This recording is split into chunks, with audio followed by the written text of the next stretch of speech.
This is Baja SAE Shop Talk, the official podcast of the Baja SAE series. Hey everyone, welcome to this episode of Baja SAE Shop Talk. We're going to be talking about the frame submission, and we are joined today by Jeremy and Mark from the National Tech Team. Thanks for coming and helping us clear some of the confusion up about this particular submission. This generation of competitors has always known this as a submission, but it wasn't that long ago that it wasn't required at all as a pre-submission. What was the thought process for turning this into an official submission a couple years ago? So from the beginning, when a team shows up at tech inspection, in the old time, they would give us their documentation of the frame, which is an invoice or the material certifications, things of that nature. And a problem that we had, especially with foreign teams, was they would give us their invoices, they would give us their equivalency calculations, they would give us these documentations, and we looked at them and there was no way that we could accept them. Either one, we don't know who this company is, we can't tell if it was like made up, or you look at an equivalency and the material that they purchased, for whatever reason, they thought it was perfectly acceptable, and it's not even remotely. And especially Mike Zeman thought that, well, hey, there's a way that we could submit these things online and address these issues earlier rather than later. And so now we have a submission process where the teams can submit this data, we can look over it and address, hey, this is not an acceptable invoice because it doesn't have like certain things like dates or numbers, like the right amount of material. Or it's the wrong material, like an insufficient steel or some steel that we've never heard of before, which happens all the time with the foreign team. So that was the thought, is to address them, because some of these issues, you can come to competition and we have no choice but to say, no, you can't compete. You came all the way here from another country or from across the U.S. and you can't compete. And it's a trivial thing that we can address much earlier. So over the past few years, it's gone through a couple different requirement sets. This year, we've changed it again. So can you give me a recap of what is required of teams this year? It's pretty much been the same since we started, and really what we've just done is digitize what teams were giving us at competition. Main thing is the roll cage documentation sheet. You need to submit that. You need to submit receipt of the metal you purchased, certification for that metal. That was actually one of the recent additions, certification, and lastly the roll cage equivalency calculations if you're not using 1-inch 120 steel. If you get those things in, you do them correctly, that's it. And what about the drawings? The drawings were actually dropped this year. We had started that a couple years ago, and to try to catch things that we had. And actually, once we started seeing the drawings, we discovered we were missing a decent amount of stuff at competition because they were covered by body paneling. You always just missed a couple things, and so it gave us a real good idea of. Actually, the best thing that did was give us ideas of how to modify the rules, because we started sort of getting a much better idea of what teams are doing, especially when you can sit there and look at it at your computer and you're not in the heat of competition trying to get through as many cars as you can during tech day. Last year, teams only had one chance to submit. They were given a approved or rejected, and that was it until competition. What is this year's status going to be? Correct. This year, you have to do an initial submission before, I believe, February 20th. February 15th is the deadline. If you don't submit it by February 20th, you'll actually be dropped from the event. You can see that's in the roll cage documentation template online. But you can do an initial submission, we'll review it, and you can actually resubmit if you have any errors. So you can eventually get a submitted document. You don't have to worry about fixing it at competition. Perfect. And for anyone that is caught off guard by that 5-day window, what Jeremy is talking about is that this year we've changed our 10-day window to a 5-day window. So you have your deadline and then you have 5 days to submit your document on bajasae.net before you're removed from competition. So don't wait. Submit your documents. We have the cost report deadline coming right after as well. So the sooner you get your submission in, the better. We've gotten a few questions about what happens if I submit a document early and then I need to submit it again before the deadline. As long as the deadline hasn't passed, you can resubmit and not be penalized. So I know this particular document doesn't have a points penalty attached, but some of the other ones do. So as long as you submit it before the deadline, we will take the most recent document once the deadline passes. So that was a good thing to point out too, because that is one change that we think is going to affect a few teams this year. So it's no longer 10 days, it's only 5 days. This submission, what are some of the best practices when it comes to submitting your roll cage information? Best practices for submitting the documentation. A common one is to do a good job of converting the paper copy. Well, obviously, to use a digital copy whenever possible, if the forms were sent digitally, like a invoice or material certification. If it's a paper copy, really take the time to make as best a digital copy as you can. What often happens is we get things that are almost unintelligible, that they're so poorly copied. And sometimes there's nothing to be done. It was written down poorly or handwritten or whatever. But really take the time, if you have to adjust the darkness, the contrast, do something to make it legible so that it's easier to read. One of the other big things is you can certainly send your whole package, but we primarily care about what we call the primary material of the roll cage. So that's something that's all we're really looking for in terms of invoices, in terms of material certifications. So you can give us material certifications and invoices for all of the tubes on your frame, but we're really not looking at that. We're looking at just what we call the primary materials of the roll cage. So it just cuts down on what we have to dig through. Jeremy, anything to add? Yes, as Mark said, I think the two most common things are, one, it's not legible. They took a bad picture, it's fuzzy, it's not very good lighting. And then also when you PDF the Word template, there's a little degradation that occurs. And so if it's borderline when you put it in the Word document, then you PDF it. If you don't check it before you upload it, and I can't read it, I'm just going to kick it back as rejected.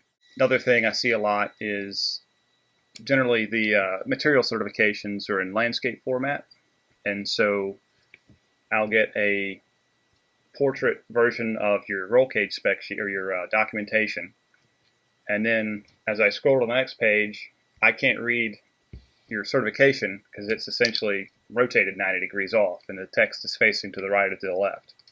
And we review all these digitally. And so when you have to review 60 of these and you're rotating back and forth, that's not going to work. So you need to keep everything in the correct orientation when you put it in there, rotated properly. And there's PDF programs to do that easily. Well, that seems like something that when you go into industry, that's something you need to be thinking about too. You wouldn't submit anything as part of your job that was illegible or poorly formatted or the wrong orientation or anything like that. No, that's exactly true. And that's, in industry, if you sent that to somebody, they would not be happy. Also, for your material certification sheets, send every page.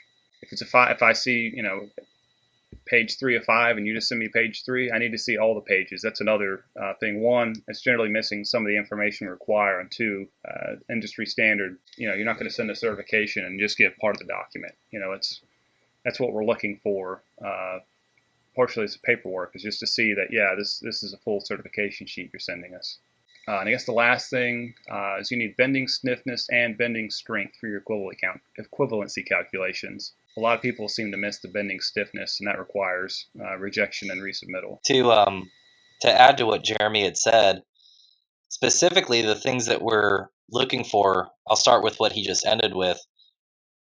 It explicitly says that we want to see the bending stiffness and bending strength in SI, metric units. That's one where people will still kind of do poor calculations. Well, they'll do them in English and then they'll try to convert them into metric. And these are never, I mean, the calculations have been the same for a long time now, but there's still people that do them incorrectly. And it just adds to frustration because now we're telling you, hey, you got to fix this. This isn't right, and there's more back and forth, and that can be just it's a minor nuance that somehow continues to move on through the ages. The other one is, when we ask for the material certs, it's not like we are looking at these and saying, well, there's a lot of information on those certifications, and specifically what we're looking for is a carbon content,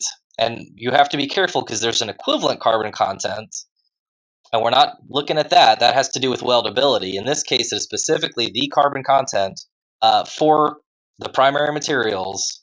So in the equivalency calculations, we expect that teams will use the ASTME calculation, the yield strength for that material, that spec, rather than what's in the certification, since that's typically a lower value than what you will see in the certification for their equivalency calculations. Other items that we look for in particular, like on the invoices, are like recent dates. So like a reasonable date, like if you show up with a date on your invoice that's from like 2006, there are some circumstances where teams have purchased steel from a long time ago and they purchased a lot of it, but that's very rare. And what we're looking for is that most teams purchase their steel recently, and we want to have a way to trace back the steel that's on the car. And if a team, for instance, was replicating the same invoice year after year and showing up to tech with it, then we don't really know that it's what's on the car. It's more of a guessing game. So we're looking for recent dates. We're looking for a phone number that we can call up the person who sold the material, the company phone number. We're looking for, is there enough steel on here to actually represent a car? So, typically that's 4 or 5 sticks of 8-foot long steel tubing. If it's just like 1 foot, well, it's like, okay, you just bought, you purchased 1 foot of steel and are trying to say that's your invoice. Like that's not appropriate, because again, we're trying to build a case that says what you purchased, what's in the certifications is what's on the car. Yeah, we're looking for dates, and some of that is in the roll cage spec sheet, because you can use an old car and change major components of it. And so if you said the car was built in 2015 and the materials from 2017, that'll raise some eyebrows. Like I said, the correct amount of material. Generally, your certification needs to be dated before your invoice, because how can you test it after you bought it? Those kind of things. Pretty much any if you buy it and you get a material cert from that purchasing source, you're going to be fine. So we've given teams a lot of things to make sure they've included, which is probably some insight that some of these teams had no idea that you were looking for those things, especially the international teams. If teams still have questions, for example, in the past when they were using the frame drawings to be submitted, they were getting feedback on that. If they still have questions about their frames, what should they be doing for that? If a team has questions about their frame, they would use the method that we've had now for several years, which is to ask a specific question about the frame geometry that they're uncertain about. So they would just go ahead and use the rules Q&A system to give a frame drawing and say, I have a question about this part of my frame. Could you look it over and tell me if this seems reasonable? And we'll definitely go ahead and do that.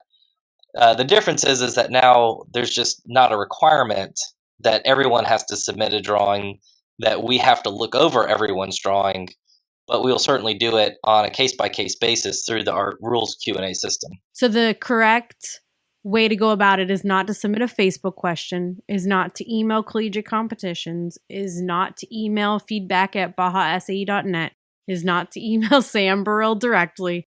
None of us in none of those methods can help you get answers. So if you do have specific questions about your frame design, you have to submit it through a rules Q&A, and the actual tech inspectors will answer your questions. So speaking of the frame inspectors, how many of you are reviewing frame documents? Yeah, I think it's 6.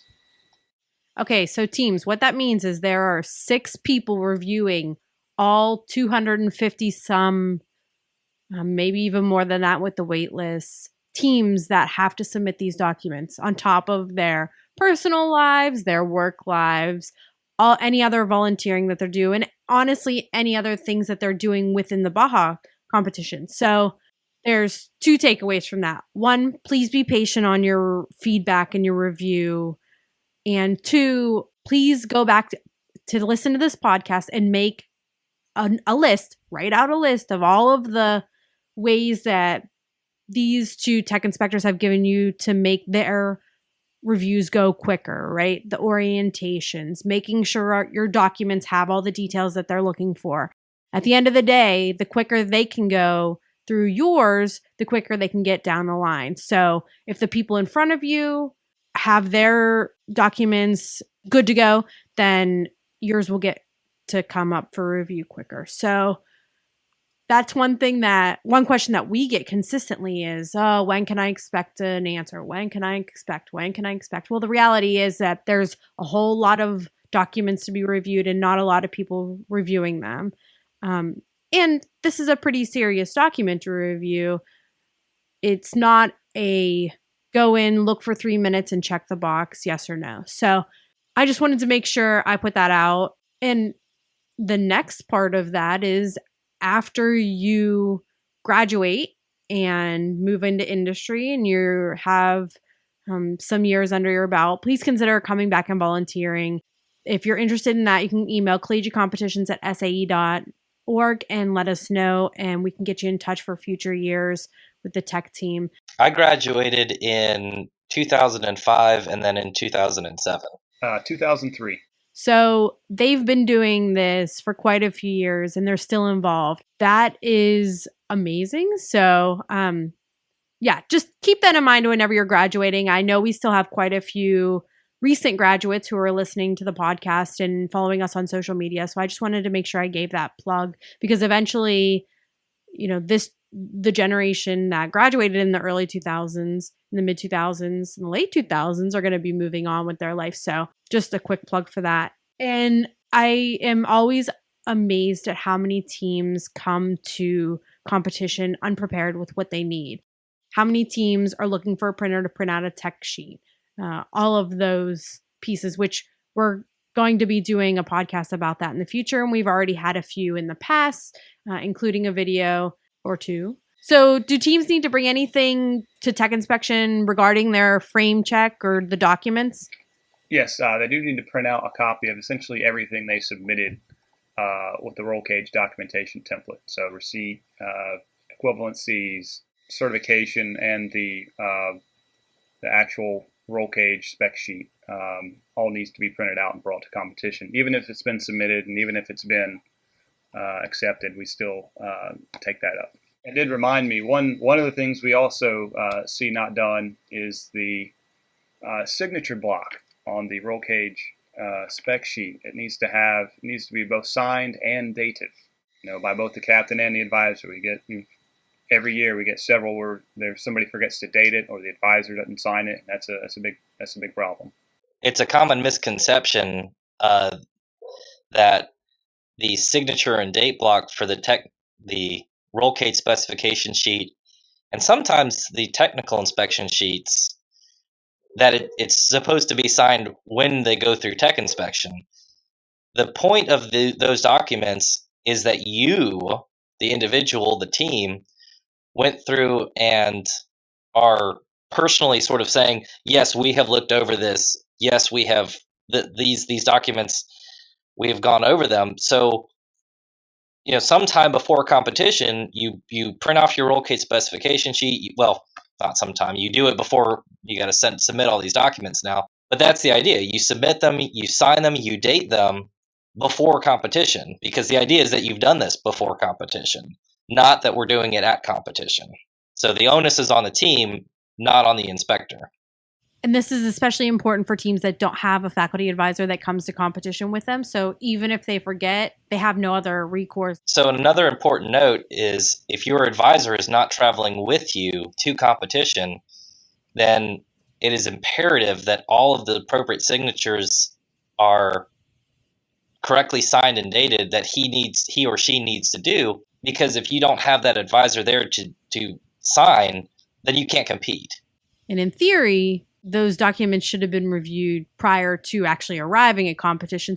That was kind of one of the major thoughts behind doing an online submittal and submitting it earlier than just showing up at tech inspection, was to catch all of these little things that potentially could keep you from competing and addressing them much, much earlier. Yeah, I think there seems to be a feeling that techs are looking to fail people. And we've had so many techs on the podcast and the videos that have reiterated again and again that's not their intention in any way. We want to see teams compete. It doesn't help us when teams are sitting in the paddock packing up on endurance day because they're unable to compete in any dynamic event. So again, we're doing these podcasts so that teams have some understanding of why we do the things we do, why techs make the decisions they make, why requirements are what they are. We'd love to have an endurance with 100 cars racing. So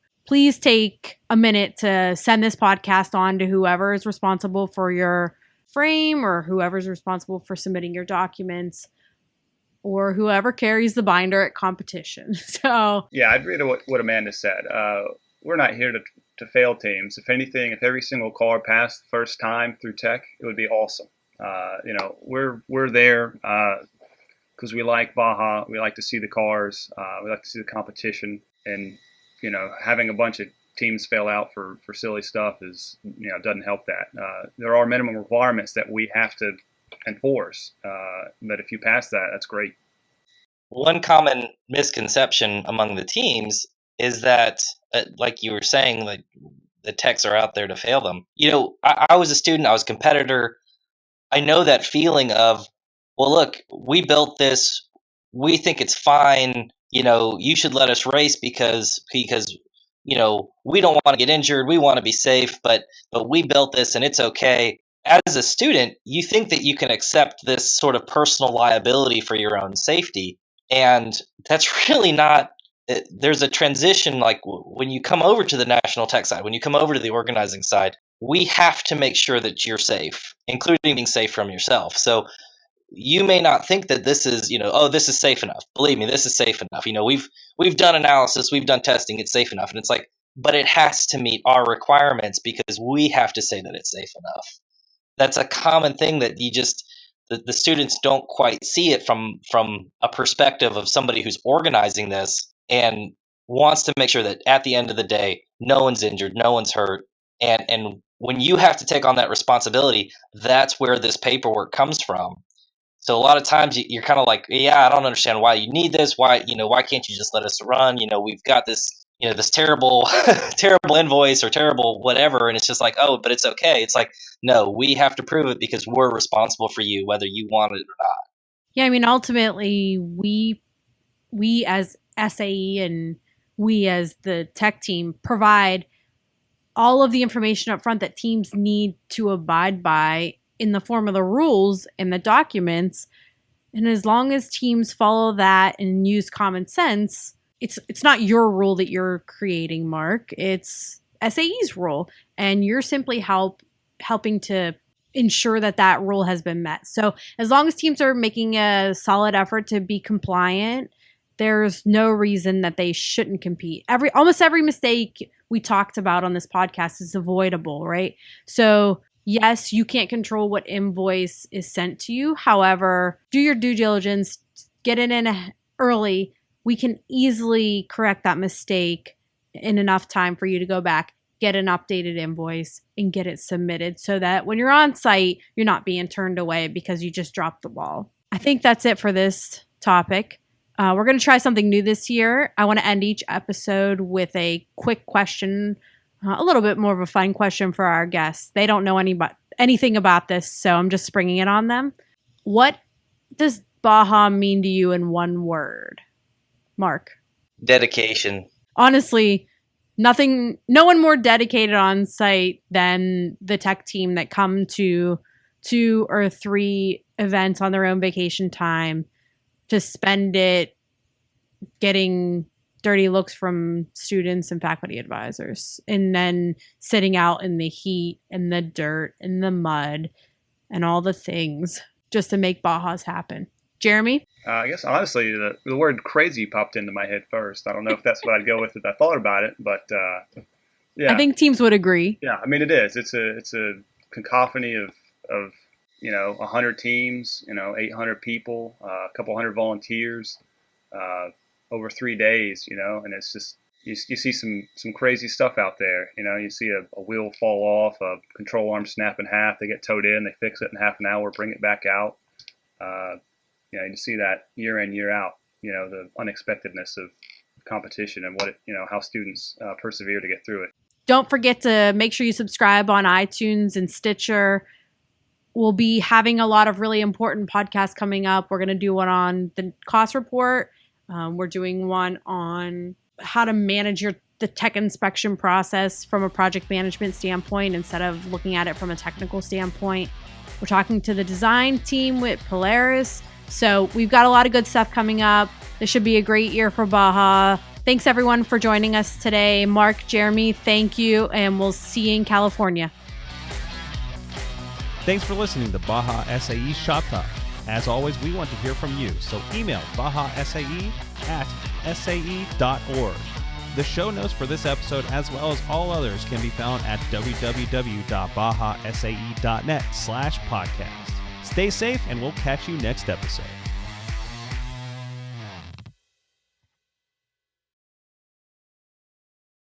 Yes, I have an amazing personal life.